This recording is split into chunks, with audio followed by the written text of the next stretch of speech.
Hello, I'm John Rossi, a touring drummer with a love of all things animal. When I'm on the road, I visit as many zoos, aquariums... Hey, wait a minute. What's going on? Hey, what's going on there? Hello? Hello? Hello? We interrupt your regularly scheduled program to bring you Rossifari Zoo news. News you can use from the world of zoos and conservation. Every week, we bring you breaking news and analysis from around the globe, featuring the animals you love and the people who care for them. And here's your anchorman, John Rossi. Hi, hello, how are you? Welcome to a very special episode of Rossifari Zoo News. Now, you may be wondering what makes this a very special episode? Nothing in particular. I think they're all special. That's why I make them for you and why I hope you enjoy them as much as I enjoy making them for you. So really, they're all special episodes, and I'm just being a huge dork right now. But seriously, welcome to the episode. This is Rossifari Zoo News, where you will hear what is going on in the world of zoos, conservation, and other animal news. These efforts are partially researched by me and partially crowdsourced, so if you see any articles that you think may be worthy of being included in this podcast, please send them to me. You can email me, rossifaripod@gmail.com. You can also tag me in them on social media. If you are on Instagram, Facebook, or Twitter, you can tag me at Rossifari. And if you're on TikTok, you can tag me at RossiFariPod, although I may or may not see it because I still suck at using TikTok. Also, make sure you're following along on all of those social media platforms, as well as make sure you hit subscribe or follow or whatever your podcast app calls the thing, where it automatically downloads every episode coming up for you. It helps. And speaking of ways to help this podcast, if you would like to financially back the show, you can go to patreon.com/Rossifari. You'll get cool bonus audio and photos and all kinds of neat stuff, really, and can also help keep this pod going. So if you're willing to consider doing that, hey, thanks. And if you can't help financially, sharing on social media and all that stuff makes a huge impact for me. So appreciate all of you being a part of the Rossifarian community.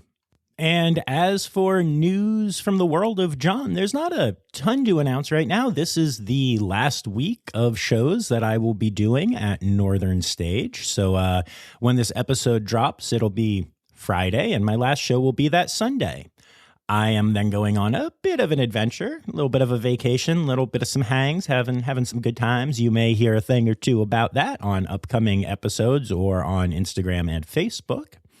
And then I've got a tour coming up. I've got another sit down, but until contracts get signed and everything, I'm not announcing those. However, it looks like I will be drumming in a variety of places until the end of the year and then have a small break before heading to some other really cool places. But again, I can't announce what they are until I sign a contract. Suffice to say, the next couple months should be pretty good for me as long as the Delta variant doesn't ruin everything. Or any other variants. Just all the things. To those of you with normal jobs, be they zookeepery or even a more standard 9-to-5, that might sound a little crazy, but that's just kind of how my life works. I get a bunch of potential things that I get excited about. Sometimes they work out and sometimes they don't, but I've been fortunate enough in my career that they usually do and things go well. So I really can't wait to tell you everything that's going to be going on in the next couple months. I just need to put a pen on paper first, and then I will do so. But until then, I will let you listen to an ad. Today's episode is brought to you by Daydreamer Studios. Do you have stories and expertise to share with the world? Have you ever thought about starting your own podcasts? There's no better time to start than now with the help of a trusted production partner. Daydreamer Studios is a full-service production company that takes all the stress off your plate. You can focus on creating engaging content while they focus on recording, editing, audio engineering, hosting, and publishing on 22 platforms. Log into the advanced remote system with one click, and the Daydreamer team will be on the other end, ready for you to record everything you have to say. Owned and operated by Daydreamer Network, Daydreamer Studios continues on the company's mission to empower storytellers of all kinds by making podcasting accessible to all. For more information and current promotions, visit daydreamernetwork.com/studios. And now I'll let you listen to a song and then some zoo news. Let's get to it, y'all. Zoo news, zoo news. It's the news that's about zoos, zoo news. Whoa, whoa, whoa, whoa. Zoo news. All right, so we are going to start off with some news from the Cincinnati Zoo and from their popular Hippo Cove area. Although this time, we're not going to be talking too much about the queen of the city, Fiona. Nope, instead, it's her mama, Bibi, who is making news this week because she got a new boyfriend. Okay, that's totally anthropomorphism at its worst, but also I wanted to sing that, so there you go. There is a new hippo at the Cincinnati Zoo. His name is Tucker. Kind of. We'll get to that in a moment. And Tucker came from the San Francisco Zoo as a mating recommendation for Bibi. So this is going to be interesting to see how all of this goes. Tucker has been introduced to the girls through a gate, which means that they can't actually physically interact with each other in case there were any issues, because hippos are big, y'all, and can do a lot of damage, and keepers can't go in and break it up. But so far, the girls seem very interested. Both Bibi and Fiona have been laying as close to him as possible, sitting at the gate near him, bellowing, but not in an aggressive way, and showing no signs of stress at all. So far, the introduction is going amazingly well. Along with this being exciting news for hippos in general and Cincinnati in particular, and especially because Fiona's there and everybody is interested in what's going on with Fiona, this is also an interesting story because it brings to light something that's really interesting about zoos and zoo animals that maybe doesn't get talked about a lot. That is the fact that sometimes animals have multiple names. This happens for a variety of reasons. Oftentimes, when an animal arrives from a different facility, a zoo wants to have a naming contest, which is a great way to raise both awareness and money. But the animal's already coming with a name that it's used to from its former keepers and trainers. Other times, zoos have naming contests and they are authentic, but they take weeks, and the keepers and trainers at that facility already come up with a name that they like, and then the public votes for a different name, and so the keepers have already been using one name, and it becomes a whole thing. I actually can't tell you how many times I have been hanging out with a keeper and being introduced to an animal, and they're like, and I'm going to make up names here just because I don't want to throw anyone under the bus, but they're like, oh, this is Bob, but Bob's actually Joe, but all of the keepers also call him Sparky. And you're like, what is happening right now? And I've had many keepers tell me that they'll be doing keeper chats and accidentally say a wrong name and then laugh and be like, haha, no, I meant Bob or Joe or Sparky. Kind of want to name a red panda Sparky, but that's a different story. So Tucker was one of those animals. When he was at the San Francisco Zoo, all of the keepers knew him as Tucker, and that was the name that he was taught to respond to and everything. But the public knew him as Bruce. As such, Bruce is now being known as Tucker at the zoo. And rather than keep up the two-name thing, Cincinnati has just announced that they're going to be sticking with Tucker, which is a bit of a bummer since I like saying Bruce. But, I guess it's fine. Anyway, while longtime Cincinnati Zoo fans know that no one will ever truly replace Henry, Fiona's dad, this is an awesome opportunity to keep mixing up the genetics of the species and give Bibi a new companion other than her daughter, who likes to mess with her a lot. I am really excited to see what comes from this new pairing. And speaking of things that I'm excited about, we have another one of those birth announcements that isn't super newsworthy. It's just an animal being born, but it makes me happy and excited. So I'm going to share it with y'all because it's my podcast. The Kansas City Zoo, a zoo I have not been to yet, but now have even more reason to go to, has recently announced the birth of a Matchies tree kangaroo named Papandetta, which is also the name of a city in Papua New Guinea where this amazing species can be found. Popendetta, or Poppy for short, is now starting to show its head out of the pouch. If you go to the Kansas City Zoo Facebook page, you can see a video of Poppy poking its little head out of the pouch and yawning. It may kill you with cuteness. I highly recommend you do that right now. And then keep your eyes on the Kansas City Zoo social media page, because right now they don't really know much about Poppy. They know it's a tree kangaroo, they know its name, but they don't even know its sex because it hasn't been out of the pouch yet to discover these things. So there will be lots of awesome photos, videos, and information about this brand new baby tree kangaroo coming at you soon. Also, on a personal side note, I call my grandfather Poppy, and he is one of the most important people in my entire life. So, this just makes me really happy on multiple levels. And if that ain't zoo news worthy, I don't know what is. The Toronto Zoo, a facility I absolutely adore and miss and can't wait to get back to, is doing something new with their signage that is pretty darn cool. Now, when you go to an animal enclosure where you can do a symbolic animal adoption, there will be a sign saying, "Adopt me," with a QR code right there. You open your camera app or QR code reader on your phone, and you tap the notification, and it'll take you right to the link on the website where you can adopt the animal. From a pure marketing standpoint, this is brilliant. The moment that you're going to get someone to adopt an animal is when they first see it and fall in love with it.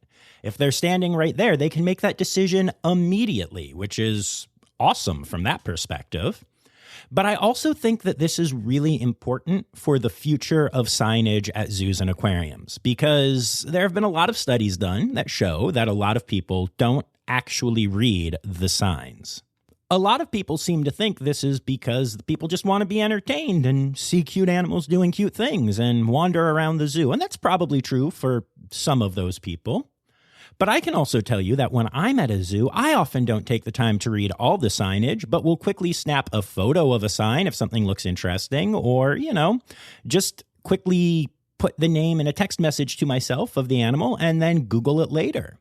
So I think that QR codes are an awesome way to meet people's needs where they're at the zoo.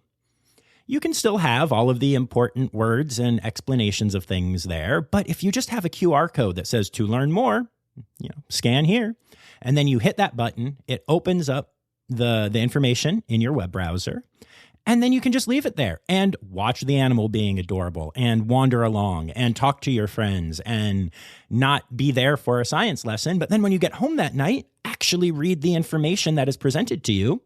Hey, that's pretty cool. One thing that I have seen a lot in my own experiences, I don't have studies backing this yet, but is that the places like the Georgia Aquarium that are doing more interactive signage are getting a lot more attention paid to their signs. I think I've mentioned it on here before, but I've actually seen people lining up to use the interactive signage at the Georgia Aquarium, even though some of it is actually in an area where there aren't animals you can see.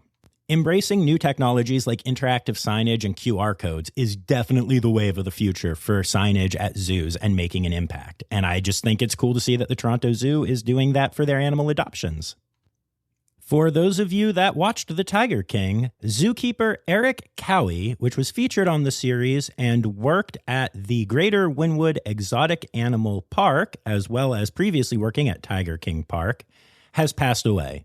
He was 53 years old. Greater Wynwood Exotic Animal Park, where Eric was employed at the time of his passing, wrote the following. It comes with great sadness to say that a dear friend and hardworking employee has passed away. Eric Cowie dedicated every waking moment caring for the animals at GWEAP and Tiger King Park.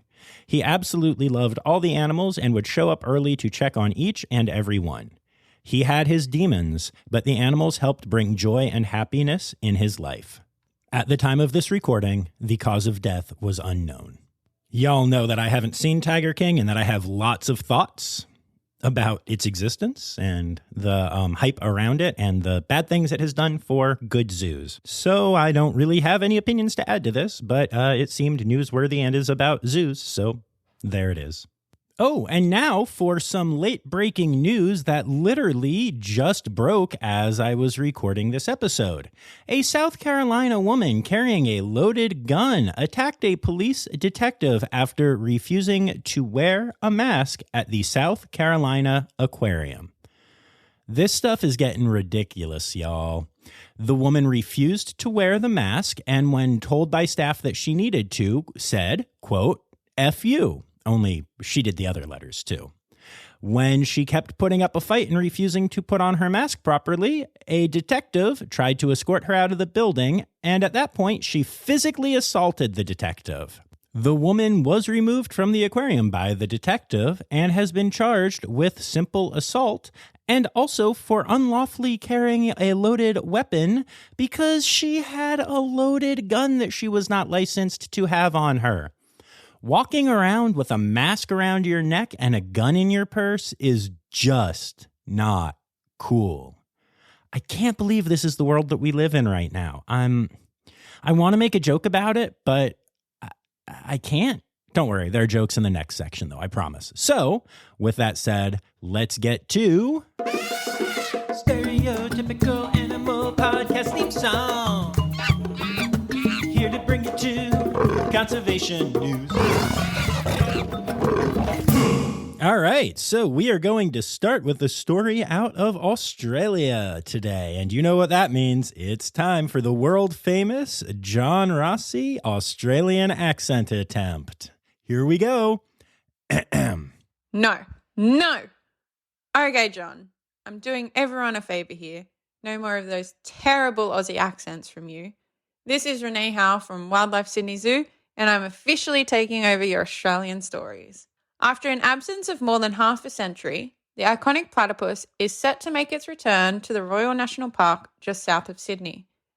A collaboration between the University of New South Wales, WWF Australia, Taronga Conservation Society, and the New South Wales National Parks and Wildlife Service will see the placement of 10 platypus at their location in 2022. There have been no recorded sightings of the once thriving platypus population in the Royal National Park since the 1970s, with their decline caused by river mismanagement, habitat destruction, predators, and climate change. The individuals will all be fitted with tags so that researchers can track their progress and any breeding activity for up to 2 years. The area in which they are released will be monitored for risks like feral predators, fire hazards, and of course, human activity. The National Parks and Wildlife Service also plan to invest in a public viewing area once the initial population is established. So with that being said, it's back to you, John. Okay. Well, first of all, I guess thank you for that, Ren. I don't recall authorizing this or saying that I have a new senior Australian correspondent. And in fact, I think that my Aussie accent is absolutely brilliant. I mean, you didn't even say mate or mention Foster's in that entire story. But I guess I'll let it slide this time. All right, but I'm going to do the accent really quick just in case anyone is missing it. No. Okay, geez, I'll move on to the next story. Man, you give a girl a theme song and call her the zoo copper, and all of a sudden she thinks she's the boss of you. Anyway, an elephant has given birth to twins for the first time in 80 years in Sri Lanka. The male calves are currently doing very well, although I have heard from multiple sources that oftentimes twins struggle when they are a species that doesn't often give birth to twins. However, both are currently doing very well and seem to be eating and nursing effectively. It's really, really exciting news, but also, baby elephants are big, y'all. Mad props to the mama that managed to carry 2 twins. The mom, named Sarangi, is said to be doing well, which is a testament to her own strength and the amazing care provided by her keepers. Yay, twin baby elephants. And speaking of elephants, it is time to discuss some controversial conservation. An entire herd of elephants at a British zoo are going to be moved to the wilds of Kenya and released.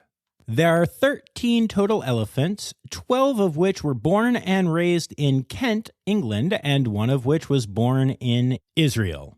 None of the elephants have ever lived in the wild before. The move is being run by the Aspinall Foundation, which is a group dedicated to returning captive-born animals to the wild, although I don't think that the word returning there is correct, but that's what they call it. There has been a lot of controversy about this move in the conservation community, as you might imagine. The standard understanding is that, animals are not releasable into the wild if they haven't learned the skills to function in said wild. I suppose an argument could be made that elephants, being apex animals and huge and wildly intelligent, might be more suited to it than other species, but I don't really know. I find this whole thing a whole lot of scary and a little bit fascinating at the same time. I mean, if these elephants are successful, what would that mean for other captive-bred animals being introduced to the wild? Now, I'm not an idiot. We all know that we can't just take a bunch of gorillas from a zoo and stick them in the wild because, A, where the heck would they go? The protected forests are already too small for the wild populations that are out there, and humans are still destroying the rest of the forests that they live in. But also, I don't know, it's conventional wisdom that animals wouldn't do well when released in the wild, and there are certainly examples of that, although it hasn't happened that often. So I guess my own personal take on this is that I'm opposed to it from what I have read, and I've done a lot of reading about this, y'all. But the Aspinall Foundation has done good things and has done things that I agree with. And I think the bigger thing here is that this is going to happen. And the best thing that we can do then, I guess, is learn from it and see what happens with these animals and see how it goes. I hate to think of 13 elephants as being bait for an experiment, but if it's going to happen anyway, at least I'm glad that we can learn from it. All right, let me check. Do we have any more conservation news stories? No. All right, then let's get on to...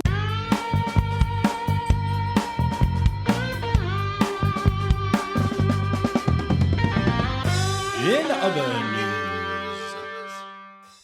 Okay, so we all know that I love corvids, especially crows, and especially Russell Crowe, the crow at Southwick's Zoo that you've heard about on the episodes featuring Danny Poirier-Larson and Emily Begay. And if you don't know what I'm talking about, then you should probably go back and listen to the episodes featuring Danny Poirier-Larson and Emily Begay. But anyway... Scientists have recently discovered that crows seem to understand the concept of zero. While that may sound ridiculous to some, zero doesn't mean nothing. It's actually one of the most complex mathematical concepts devised. That something can and should represent nothing, not only as a base value, but also as a placeholder. The testing that was done to reach this conclusion is well beyond my understanding, but the basic idea was that crows were shown two sets of dots on a screen and were taught to indicate if the two screens had the same values. There could be between 0 and 4 dots. Exactly as with 1, 2, 3, and 4, when the screens showed no dots, neurons in the crow's brain demonstrated it was understanding this was a numeric value, but that it was a numeric value that contained nothing. The fact that crows are able to understand this concept is really astonishing and shows exactly how smart Russell Crowe, the bird, not the actor, and his peers are. It's really astonishing. And also makes me want to sing you a song by the Counting Crows. No.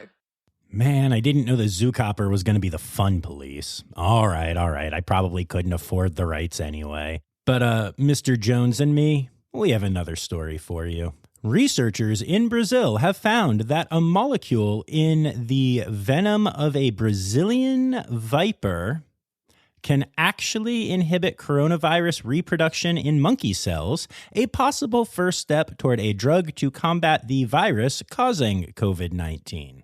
The initial study, which has not been replicated yet, found that the molecule in question inhibited the virus's ability to multiply in monkey cells by 75%.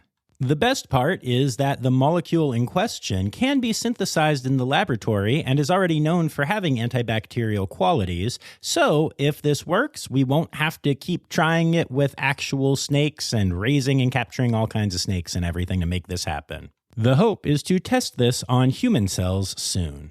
Fingers crossed, y'all. And last but not least, in other news this week, well, it's not really a news story, but when a friend sends you something interesting, you share it with the world sometimes. Male giraffes will headbutt females in the bladder until they pee, then they drink the urine, tasting it to determine whether or not the female is ovulating. So that's how that works, and now you know that fact. You're welcome.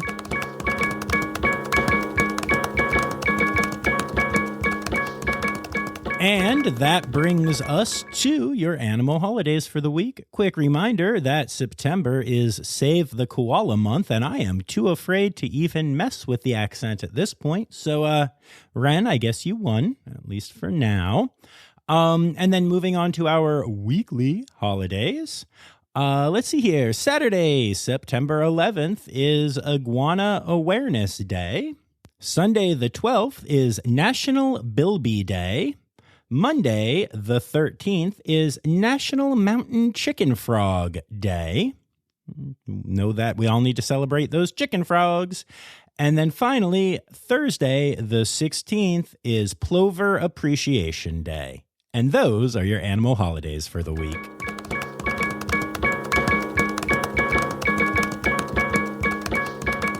And there you have it, folks. Another week of Rossifari Zoo news, and I think it was a fun one. I had fun with it anyway. So I want to thank everyone who contributed this week. Obviously, Renee Howell, Dr. Zoe Vesley-Gross, Kim Cooley, Danny Poirier-Larson, and Liz Dunlevy. Don't forget that you can tag me in stories or send them to me at rossifaripod@gmail.com. And just also keep in mind that of the list of names that I just said, one of them is who sent me the giraffe fact that we ended with. So think about that for a little bit. Yeah, somebody's strange, right? I also would love to say thank you to PJ Bevan and to Laura Schenk, my two Red Panda level sponsors on Patreon. All right, y'all. And that is all we have for this week. So please remember that the words Newsy credits backwards are Steiderk Yiswen, right? No. Hey, I was actually right this time. You stop that. Anyway, here are the Steiderk Yiswen. The Rossifari podcast is produced, hosted, and engineered by John Rossi. Editing and fact-checking by John and Dr. Zoe Vesley-Gross. Our theme song is Sevens by Nathan Burke, performed by Nathan and John. Interrupting John theme and additional voices by Taylor Isaac Gray. You can reach John directly on Instagram and Facebook at Rossifari or by email at rossifaripod@gmail.com. Rossifari is part of the Daydreamer Media Network. Now, stop listening to me and go visit a zoo.